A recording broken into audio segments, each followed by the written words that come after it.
Good morning, namaskar to all of you. Namaskar. Uh, First of all, I would like to thanks my all dear friends and respected members of Eastern Foundation for Art and Culture. Uh, Pradipta Das, Pradipta Kishore Das, Manoj Sandha, Dilip Malik, Kamini Kant, Keshav ji, and my dearest friend Yatish Kasargode, and all others.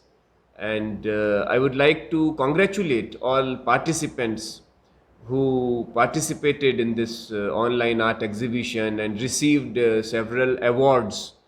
And also want to congratulate Ashok Kumar Gupta Saab from Uttarakhand for contributing his great efforts for the upliftment, for the development of art, for helping other artists. So Ashok जी, आपको बहुत बहुत मुबारकबाद है इस सृजन सम्मान के लिए।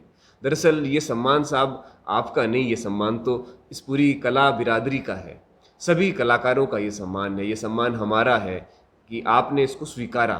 तो आप ऐसे ही आगे करते रहें, बढ़ते रहें, लोगों की मदद करें। तो ये परमात्मा से यही कृपा, मतलब यही विनती है कि वो आपको खूब शीलता दे, खूब आपकी कला को और आगे बढ़ाए। शुक्रिया अशोक जी। जैसा कि मुझे बोला गया है, as I was asked to speak, to share my views on aesthetics. So aesthetics experience पर की मैं बात करना चाहूँगा। मैं एस्थेटिक्स के जो एक्सपीरियंस, एक जर्नी है, जो कि उस जर्नी की मैं बात करना चाहूँगा। वो जर्नी कैसी है और दरअसल वो है क्या? क्योंकि हम पढ़ते हैं कि तमाम चीज़ों में वो एस्थेटिक्स होता है जी, लेकिन वो फिलॉसफी है। बेसिकली तो फिलॉसफी है aesthetics. Aesthetics is a philosophy of arts. कलाओं का ये एक दर्शन है। अब इस दर्शन का तत्व क्या है और इस दर्शन को हम कैसे आसान तरीके से अडोर करें, उसको कैसे हम एडमायर करें उस दर्शन को, उस दर्शन के साथ में हम कैसे संगत करें, इसके बारे में जो जो अपने अनुभव हैं, जो कि लोगों से सीख के बने हैं अनुभव, इतने गुरुओं ने जो अनुभव बनाए हैं, लोगों ने जो कहा, टीचर्स से जो सीखा, तमाम तरह के दर्शनाओं में जो कुछ लिखा, उसका एक निचोड़ हम खोलने की कोशिश करते हैं, उसकी बातचीत थोड़ी सी करते हैं। तो मुझे लगता है कि जो एस्थेटिक्स है वो बेसिकली एक एक्सपीरियंस है, वो प्योरली एक अनुभव है, एक्सपीरियंस है। और रविंद्र शर्मा जी हुए हैं। रविंद्र शर्मा जी एक बहुत बड़े स्कल्प्टर थे, अब तो वो नहीं रहे, उनका इंतकाल हो गया। तो रविंद्र शर्मा जी आदिलाबाद में रहते थे। तो वो बताते थे कि जो एस्थेटिक्स है, जो जो सौंदर्य दृष्टि है, सौंदर्य अनुभव है, वो अनुभूतियों की अभिव्यक्ति है। अनुभूतियों की अभिव्यक्ति। आपने जो अनुभव किया, जो आपने अनुभूति की, उसे आप अभिव्यक्त करते हैं। तो यह अनुभूतियों की अभिव्यक्ति है। एस्थेटिक्स इज द अनुभूतियों की अभिव्यक्ति। और कलाएं जो है वो उसको पाने का एक रास्ता है। कलाओं के मार्फत गुजर कर, कलाओं के मार्फत हम जाकर उस अनुभव को हम पाते हैं, उसके निचोड़ को हम देख पाते हैं। और अंतिम तो रस की बात करते हैं जी, रस।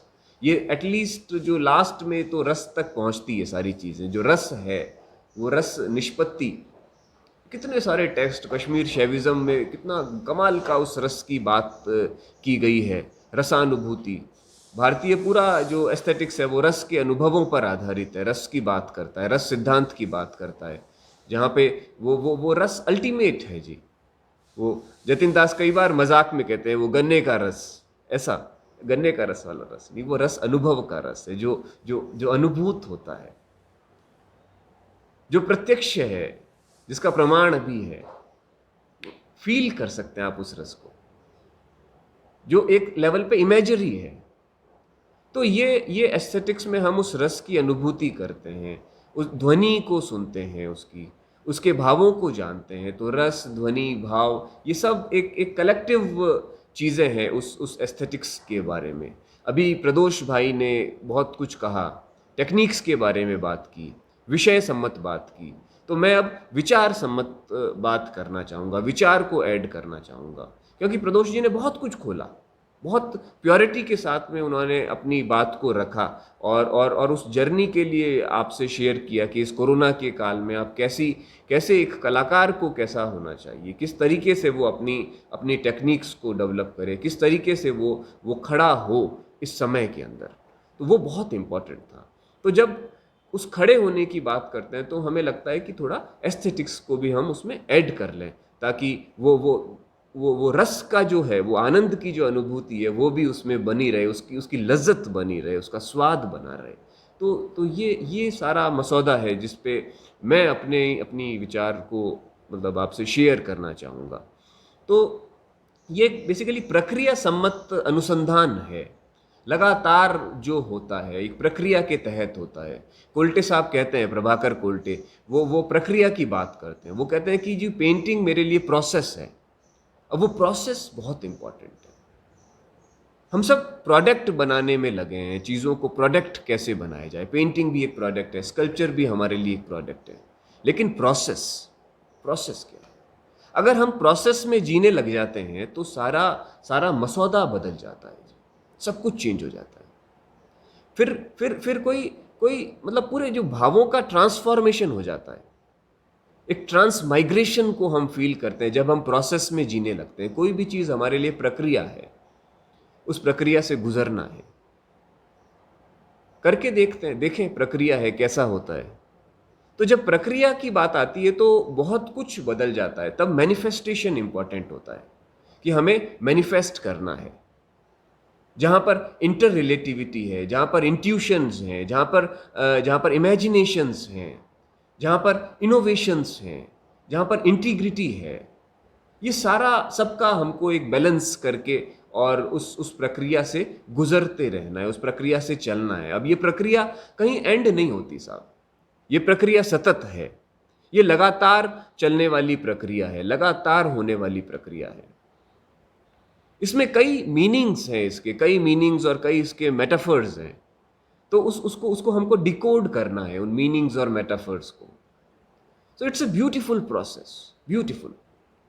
एंड सेकेंड थिंग कि there is possibilities, there are lots of possibilities, बहुत सारी संभावनाएं होती हैं। उन संभावनाओं को हमको तराशना है। उन संभावनाओं में गोता लगाना है, उसका समंदर में गोता लगाना है, उसमें डीप उतरना है। और ये एक सतत एंडलेस। कबीर कहते हैं ना कि जब हम जग में पग धरिया जग हंसिया हम रोए, कबीरा ऐसे ही कर चलो पाछे हंसी ना होए। तो वो लास्ट तक की बात करते हैं कि ऐसा काम करना है कि जी पाछे हंसी नहीं होनी चाहिए, उसकी जो सार्थकता है। तो पेंटिंग का मीनिंग जो है वो सिर्फ एक क्राफ्टमैनशिप नहीं है जी, उससे बियॉन्ड है। वो थॉट के लेवल पे हम कैसा सोचते हैं। तो जब थॉट आता है तो वो एस्थेटिक्स का प्रेजेंस वहाँ पर बन जाता है। और इंडियन आर्टिस्ट्स ने, इंडियन जितने भी हमारे कलाकार लोग हैं, अभी इस दौरान भी, कोरोना के दौरान भी, उससे पहले भी कमाल के उस थॉट प्रोसेस को वो बाहर लाए हैं। आप सबके कामों को अभी हम कैटलॉग्स में जब हमने देखा तो प्रदीप्ता साहब ने भेजा, मुझे दिखाया, तो उसमें कमाल का वो अनुभव था। वो दिख रहा है कि वो अनुभव से उपजा हुआ कलाकर्म है। तो अनुभव बहुत इम्पोर्टेंट है, अनुभव। और उसको अलग अलग नाम रूपों में हम पाते हैं। उदयन वाजपेयी कहते हैं, उदयन वाजपेयी के अनुसार जो है वो कलाओं के लिए जो बेहतर करने की हमेशा ज़रूरत होती है। अपनी मतलब जो जितनी भी कलाएं हैं वो एक दूसरे को बेहतर बनाती है। वो कहते हैं, वो इंटर रिलेटिविटी की बात करते हैं। वो कहते हैं कि जी म्यूजिक अगर है तो वो म्यूजिक आपकी पेंटिंग को बेहतर बनाता है, अगर आप म्यूजिक को जानते हैं तो, अगर आप म्यूजिक में उतरते हैं तो। थिएटर हमारी चित्र को और सुंदर बनाएगा, स्कल्पचर से हमको प्रेरणा मिलेगी। इसका कहने का मतलब यह है कि there is a deep inter relativity in all art forms. So we have to understand, we have to realize aesthetic as a whole. एक होलिस्टिक उस एस्थेटिक्स की अप्रोच को हमको समझना होगा। ये संगीत का, ये चित्र का, ये म्यूजिक, मतलब ये थिएटर का, ये सिनेमा का ऐसा नहीं। ये होलिस्टिक है। अनुभव तो होलिस्टिक होता है। मैं कई बार जिक्र करता हूँ गेस्टॉल्ट का। गेस्टॉल्ट एक वेस्ट के बड़े साइकोलॉजिस्ट हुए हैं, गेस्टॉल्ट। तो वो कहते हैं कि हम चीज़ों को होलिस्टिक समझें, एज अ होल देखें। हम स्कल्पचर कैसा देखते हैं, कंटेम्प्रेरी स्कल्पचर जो 3 डायमेंशनल, कैसा एज अ होल अनुभव होता है हमको। चित्र में हम उसको उतारने की कोशिश करते हैं, वैसा प्रत्याभूतित करते हैं। तो गेस्टॉल्ट कहते हैं कि एज अ होल हम चीज़ों को समझें, कलाओं को हम होल एज अ होल देखें, क्योंकि हमको सब टुकड़ों टुकड़ों में करके देखना सिखाते हैं, फ्रेगमेंटेड। हमको उसको एज अ होल समझना पड़ेगा। तो there is a deep inter relativity in all art forms, whether it's music, dance, poetry, cinema, theatre, whatever the art or whatever the form or medium, but they all are interrelated, they all are interconnected. There is a deep synchronism in all trains of arts. So उसको हमको अनुभव करना है, उसको हमको बहुत शिद्दत से जानना है, उसको हमको बहुत डीपली रियलाइज करना है कि भाई ये कैसे है और मेरी पेंटिंग्स में वो कैसे आता है। तो ये विचार करना है, ये विचार का विषय है। चित्र जो है वो एक विचार है जी, वो सिर्फ विषय नहीं है, वो विचार है। क्योंकि जितनी भी कलाएं हैं, जितनी भी आर्ट फॉर्म्स है, वो एक लेवल पे, किसी न किसी लेवल पे विचार पर पहुंचेंगी। तो उस विचार को हम पकड़ें, तो ये बहुत ज़रूरी है। निर्मल वर्मा जी कई बार वो एक्सपीरियंसिंग की बात करते हैं, वो एक्सपीरियंस से भी अलग एक्सपीरियंसिंग। वो कहते हैं कि लगातार सीखते रहना है, लगातार हमको जानते रहना है, लगातार हमको हमको हमको उस खोज को करते रहना है। हिम्मत शाह साहब जो हैं, स्कल्प्टर हैं हिम्मत शाह, आजकल पिछले कई सालों से, मतलब आजकल तो क्या काफ़ी समय हो गया, जयपुर में ही रहते हैं। तो हिम्मत शाह से जब भी मिलते हैं या जब भी उनको सुनने का मौका पड़ता है, तो हिम्मत शाह कहते हैं कि जैसे जैसे माटी ऊपर उठती है चाक के ऊपर, वैसे वैसे मेरा अहंकार नीचे गिरता है। कितनी बड़ी बात है साहब। अब ये विसर्जना की बात है। तो कलाओं में हमको विसर्जित होना पड़ता है, अपने आप को मिटाना पड़ता है, अपने अहंकार को हम मिटाते हैं, तब एक नई चीज़, एक नई आकृति, एक नया अनुभव वो सृजन होता है, वो सृजन होता है। और ये एक लगातार खुद को गढ़ने की जुम्बिश है। ये लगातार एक प्रोसेस है जिसमें आपको अपने आप को गढ़ना होता है, आपको अपने आप को बनाना होता है। और ये बहुत इम्पॉर्टेंट है, और ये हमको खुद को करना है जी। एक बर्थ तो जी हमको एक बायोलॉजिकल बर्थ तो हमारे पेरेंट्स देते हैं, एक जन्म मिला है। लेकिन ऐसा मानते हैं दर्शनों में कि हमको मीन्स हर इंसान को अपने आप को हर दिन एक नया जन्म देना होता है। कबीर ने भी कहा कि हम न मरही संसारा, हमको मिला जिलावन हारा। अब ये जिलावन हारा क्या है जी? हमारी कलाएं हमारा जिलावन हारा है। ये रेखाएं, ये रंग, ये फॉर्म्स, ये एलिमेंट्स, ये टेक्सचर्स, ये कलर, ये कैनवस, ये नेगेटिव स्पेस, उसके ऊपर पॉजिटिव, ये सब हमारे लिए एक जिलावन हारा है। हमारा कंपोजिशन हमारा जिलावन हारा है। उसको हम कैसा देते हैं? तो हर दिन हमें अपने आप को नया जन्म देना है जी। बहुत सारे टेक्स्ट में ऐसी बात आती है कि अपने आप को जन्म देना होता है आपको, और वो अलग अलग नाम रूपों में आप अपने आप को जन्म देते हैं। इसलिए शायद इनकारनेशन का एक कॉन्सेप्ट रहा है इस दुनिया के अंदर। इनकारनेशन, फिर से एक नया जन्म लेके कोई व्यक्ति आता है। कितने इनकारनेशंस होते हैं। तो ये इनकारनेशन का कनेक्शन जो है, ये कोई देवता ऊपर से तो नहीं आएंगे 10 हाथ के साथ में, इंसान ने उसको कंसीव किया। और ये सुंदरता के साथ में किसी कलाकार ने ही सभी देवताओं को बनाया, इनकारनेशंस बनाए, सहस्त्र रूप। तो ये सहस्त्र व्यक्ति के भीतर ही उसके सहस्त्र रूप होते हैं, और उन रूपों को हम कलाओं के मार्फत बाहर लाने की चेष्टा करते हैं, कोशिश करते हैं, और उसको पाते हैं। और कलाकार एक उस अवस्था का नाम हो जाता है जी। कलाकार कोई व्यक्ति नहीं रहता, कोई इंसान नहीं रहता। कलाकार तो फिर वो एक अवस्था हो जाती है। तो उस अवस्था की तरफ, उस अवस्था से हमें कनेक्ट करने में ये एस्थेटिक्स हमारी मदद करते हैं। तो ये एक अलग तरीके से हम चीज़ों को समझने की कोशिश कर रहे हैं, एक जहाँ पे कंटेम्पलेशन बहुत ज़रूरी है। हम कंटेम्पलेशन मतलब विचार का जो मंथन, कोई चीज़ आती है और फिर हम उसको विचार कैसा करते हैं, हम उसको उसको चबाते कैसा है, चबाना जो होता है चवरना, और फिर वो अनुभव, कोई चीज़ हम खाते हैं चबाते हैं और फिर वो रस निकलता है, तो ये वैसे ही रस की बात है। उस रस के, उन रसों को कैसे हम डिसाइफर करें, ये उसका एक प्रोसेस है। तो पेंटिंग अपने आप में एक बड़ा मसौदा है, एक बड़ा बड़ा प्रोसेस है जो कि लगातार चलता है। तो एक तो नज़र होती है साहब, नज़र, कि भाई चीज़ को देखने की नज़र, और एक नज़रिया होता है। नज़रिया मतलब एक पर्सपेक्टिव एज अ होल, कि आपका नज़रिया क्या है। तो ये एस्थेटिक्स हमारा जो है वो नज़रिया बनाता है कि हम चीज़ों को देखते कैसा है, हम चीज़ों को अनुभव कैसा करते हैं, क्योंकि इम्प्रेशंस हैं, इम्प्रेशंस हैं, और बहुत सारे इम्प्रेशंस हैं, बहुत सारे इम्प्रेशंस हैं। जुंग जो थे साइकोलॉजिस्ट, वो कलेक्टिव उसकी सबकॉन्शियस की बात करते थे। वो पूरा इम्प्रेशंस का ही खेल था जी सारा। सारे जो भारतीय दर्शन हैं अधिकतर, वो इम्प्रेशंस की बात करते हैं। आपके जो उपनिषद्स हैं उसमें इम्प्रेशंस को लेकर ही बात है, स्मृतियों को लेकर बात है। अनुभव कहाँ से आता है जी, अनुभव कैसे निपजता है, उस निपजने की बात है। तो ये सतत जो है वो बहुत इंपॉर्टेंट है। सतत means continuous, it's a continuous journey.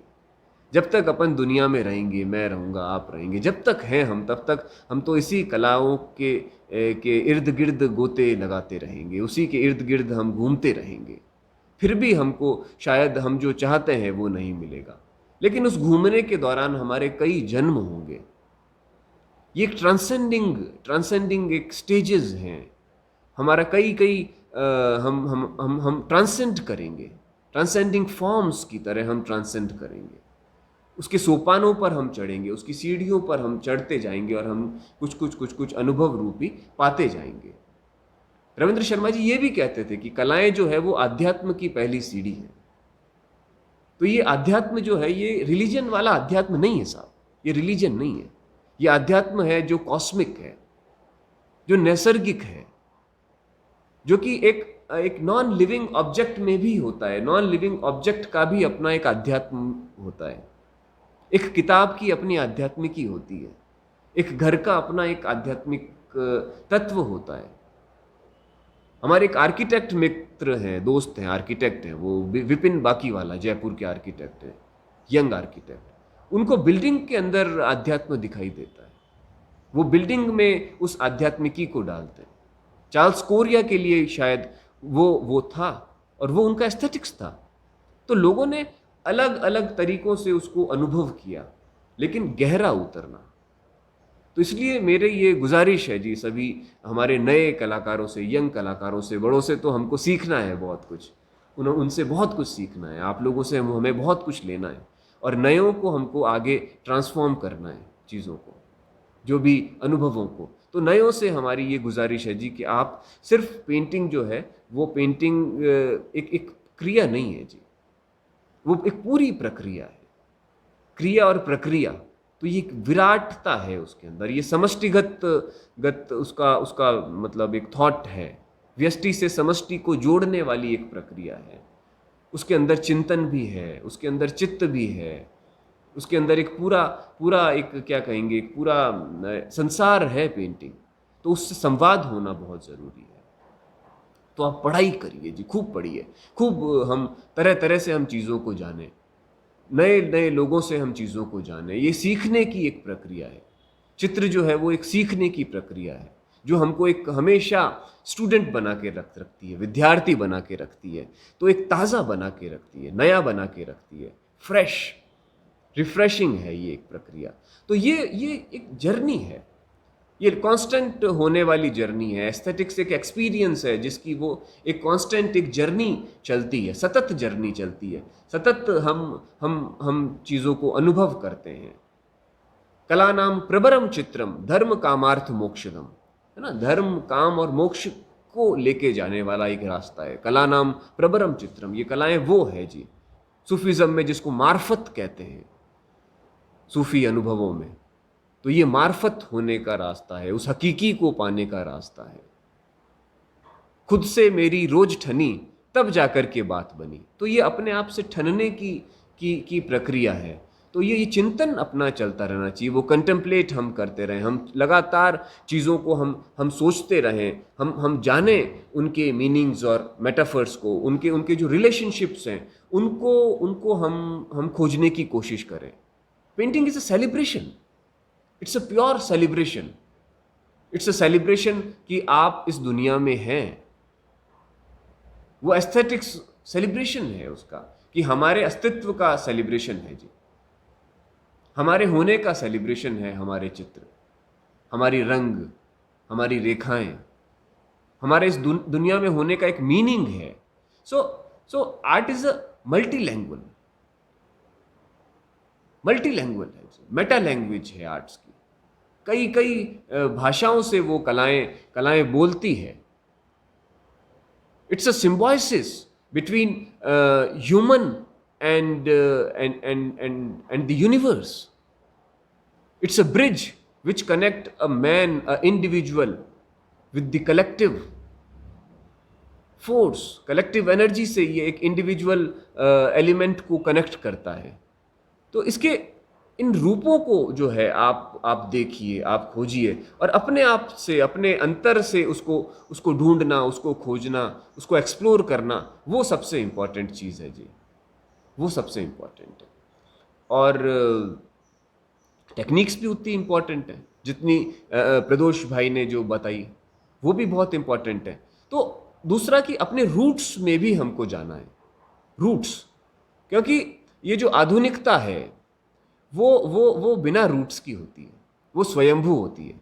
लेकिन हम अपने रूट्स को भी पकड़ के और अपने काम को और अपने विचार को गढ़ें, उसको बनाएं।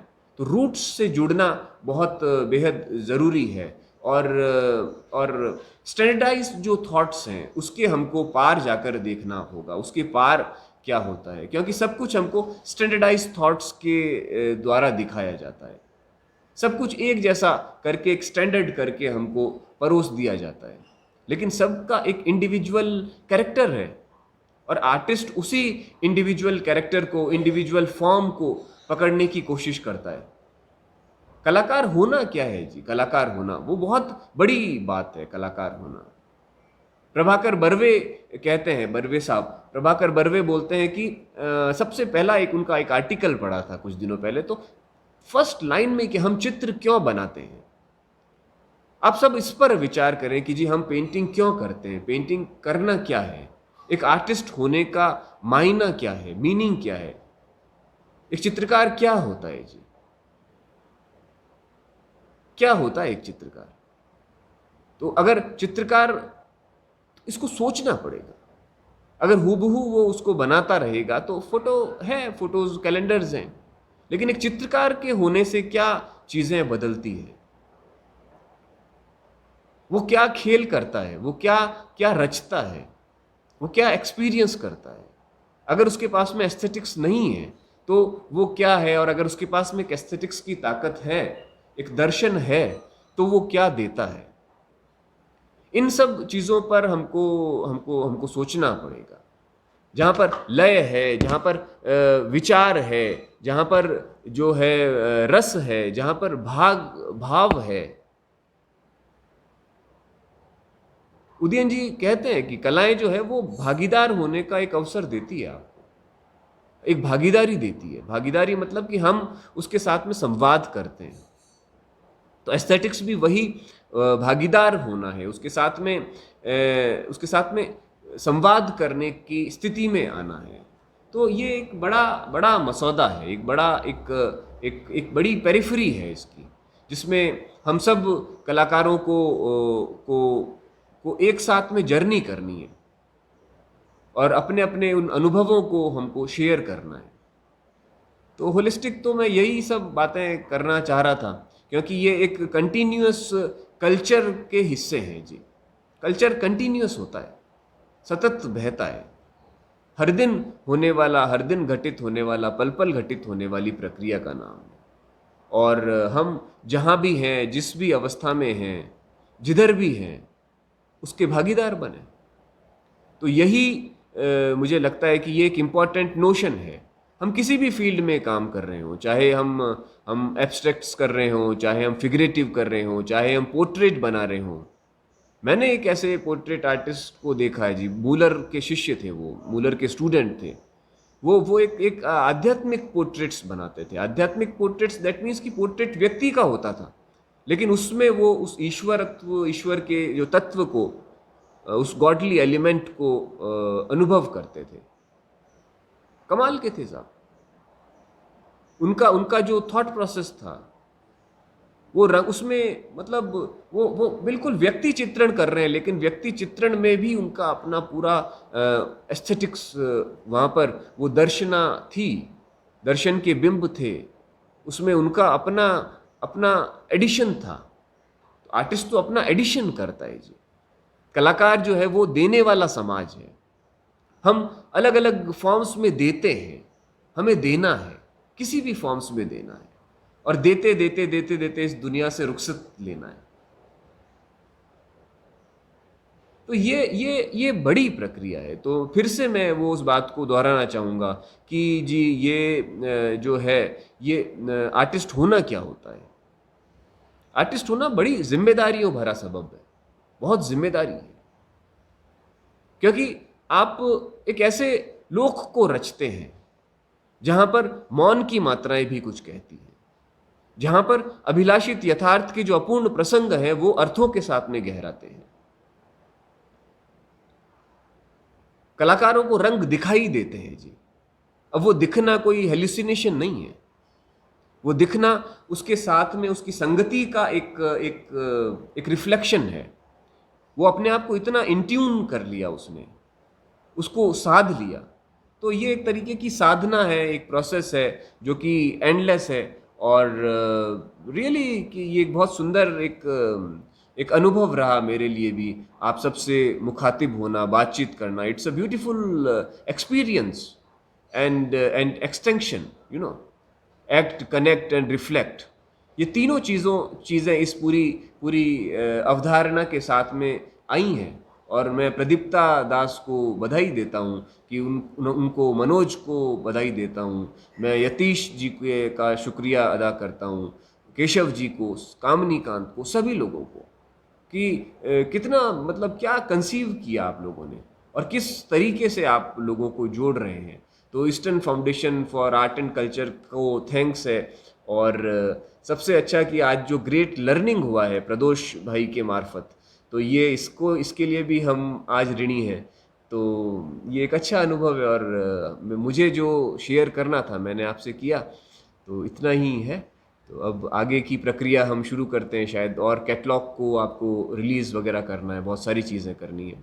Thank you so much.